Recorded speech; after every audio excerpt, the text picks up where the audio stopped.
Assalamualaikum warahmatullahi wabarakatuh. Mohon maaf, sebelumnya saya baru bisa mengupload video pada kesempatan hari ini.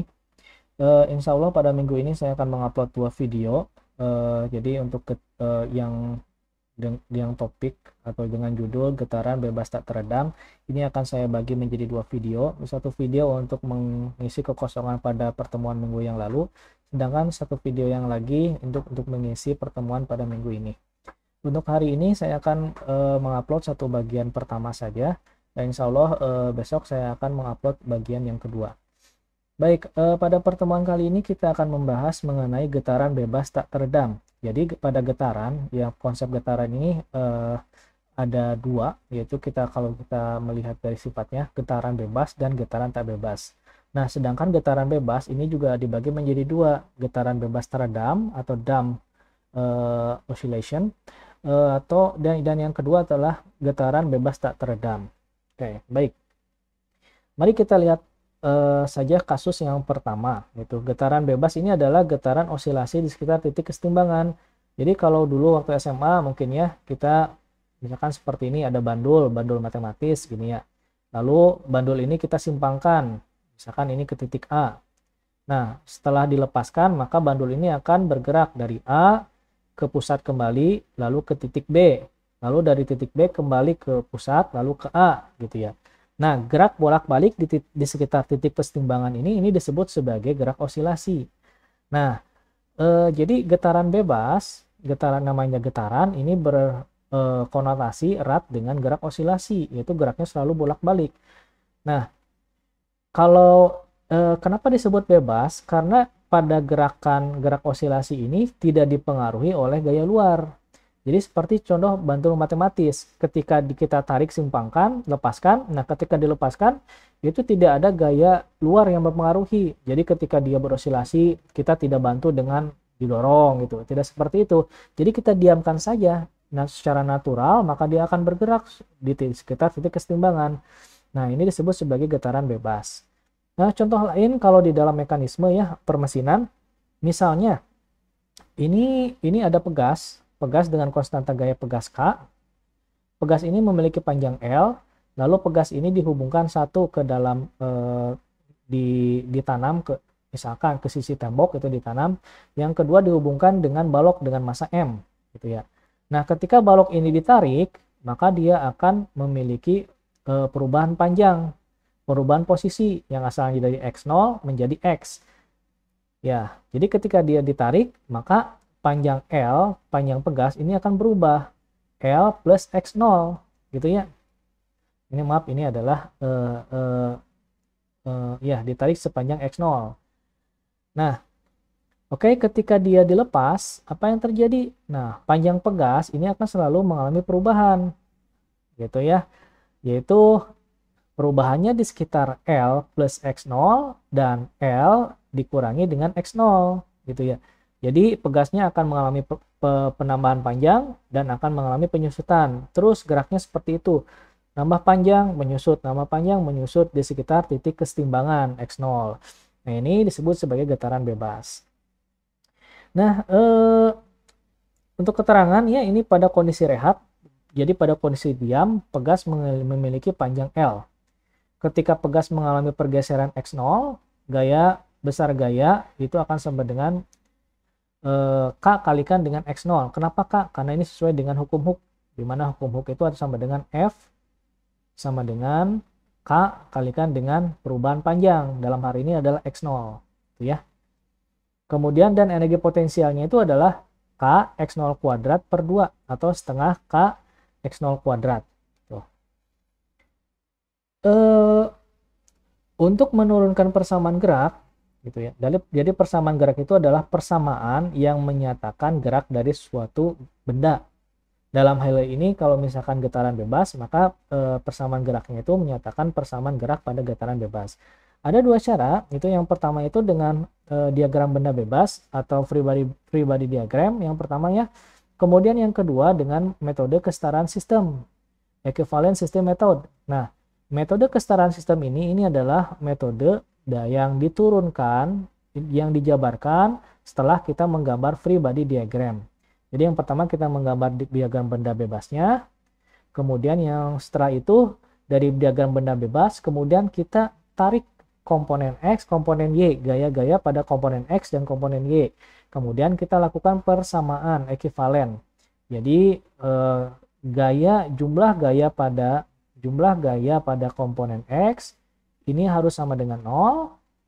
Kemudian jumlah gaya pada komponen Y ini juga harus sama dengan 0. Gitu ya. Sehingga kita memperoleh persamaan, nanti mungkin akan melihat persamaan seperti ini atau mungkin persamaan seperti ini dan seterusnya gitu ya. Baik. Yang pertama, bagaimana sih kita melakukan diagram benda bebas? Jadi yang pertama kita pilih koordinat umum. Koordinat umum yang dipakai biasanya apa kalau dalam 2 dimensi? Yaitu koordinat kartesian X dan Y. Kemudian variabel ini harus mewakili pergeseran partikel. Jika ada rotasi, maka harus mewakili rotasi dan percepatan sudut. Gitu ya. Jadi seperti itu. Koordinat umum yang dipakai ini harus bisa mewakili pergeseran titik. Jika ada rotasi, harus bisa mewakili rotasi, kecepatan, dan percepatan sudut. Nah, diagram benda bebas ini berkaitan dengan waktu sesaat. Artinya apa? Artinya dalam analisis pada diagram benda bebas kita bisa menggunakan konsep turunan ya, turunan yaitu d per dx. Kemudian yang kedua, terapkan hukum Newton pada sistem. Dan yang berikutnya gunakan teknik aljabar atau kalkulus untuk memperoleh persamaan diferensial gerak. Contoh 1, saya akan membahas satu contoh saja. Nanti kita minggu depan hari Rabu besok saya akan upload untuk sisanya. Jadi yang pertama, diketahui suatu sistem ya, sistem ini terdiri dari tiga benda. Yang pertama itu adalah pegas dengan konstanta gaya pegas K. Yang kedua itu adalah peredam damping dengan konstanta peredaman C. Tuh. Mungkin bagi yang tidak tahu peredam itu seperti shock breaker gitu ya. Shock breaker tapi di dalamnya kan ada per ya. Nah, pernya itu diambil, jadi yang ada itu hanya oli saja gitu ya. Nah, seperti itu. Kemudian pegas ini dan peredam ini dihubungkan dengan balok dengan massa M. Gitu ya. Nah, kemudian apa yang akan dilakukan? Lalu kita tarik balok M ini dengan perpindahan atau penyimpangan X. Yang terjadi itu adalah ketika dilepas, maka ini akan bergerak osilasi naik turun ke atas dan ke bawah gitu ya. Konsekuensinya pegas akan mengalami perubahan panjang. Semakin panjang ya ketika dia menuju ke bawah dan semakin pendek dia ketika gerak menuju ke atas. Begitu juga dengan dengan peredam. Peredam akan mengalami percepatan peredaman yaitu sebesar X kalikan dengan kecepatannya. Nah, kecepatan peredaman ini sebanding dengan kecepatan pada X. Jadi, kalau X itu posisi, maka kalau kita turunkan dalam bentuk kecepatan, itu adalah dx per dt gitu ya. Terhadap waktu kan, dx per dt. Atau, dalam beberapa buku, ini akan sama dengan nilai turunan pertama dari X. Nah, titiknya adalah 1. Nah, turunan pertama dari X, titiknya 1. Kalau turunan kedua dari X, titiknya berarti 2. Ya, titiknya 2. Seperti itu. Nah, kita gambarkan diagram benda bebasnya, yaitu seperti ini, sederhananya. Ya, jadi ada 2 koordinat. Ya, X dan Y, kan seperti ini ya. Ini koordinat X, ini koordinat Y. Ya. Maka gaya pada Y apa? Yaitu gaya pada Y, yang pertama itu adalah gaya pegas, yang kedua gaya peredaman. Nah, kemudian yang ketiga itu adalah gaya berat, M kali G.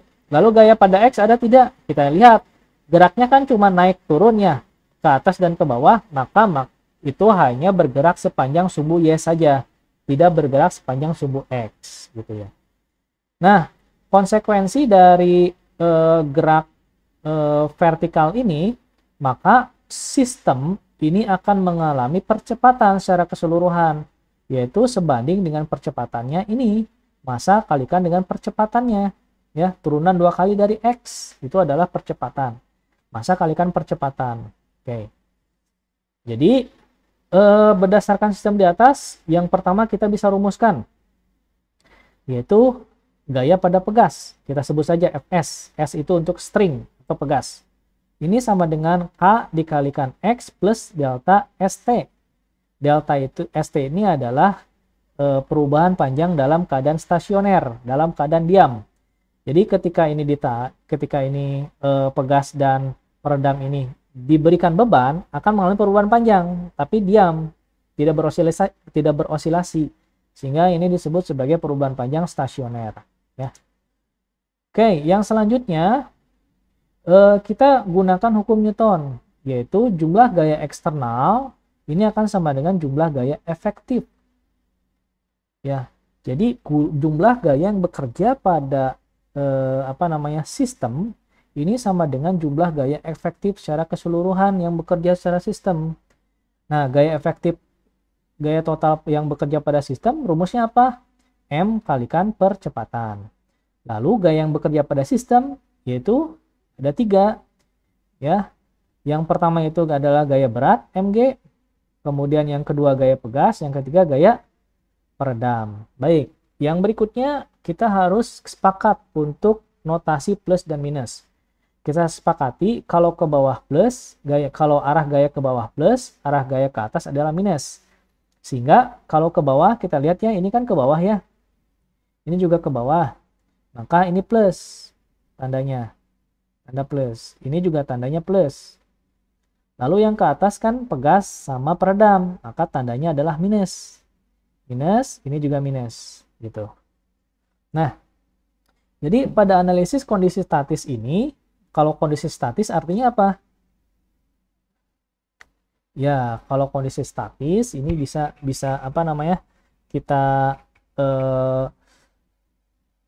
kita simpulkan bahwa kondisi statis itu adalah kondisi diam. Artinya nilai percepatan 0 ya.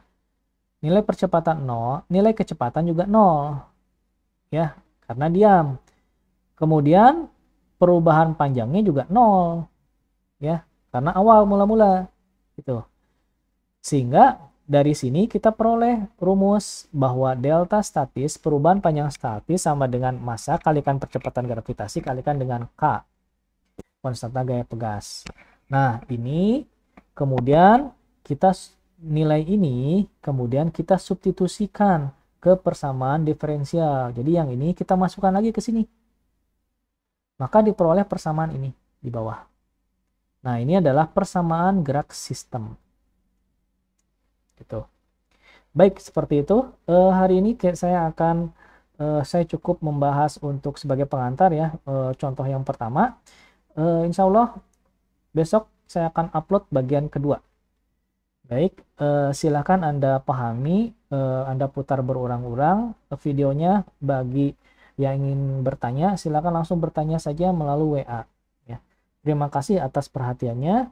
Wassalamualaikum warahmatullahi wabarakatuh.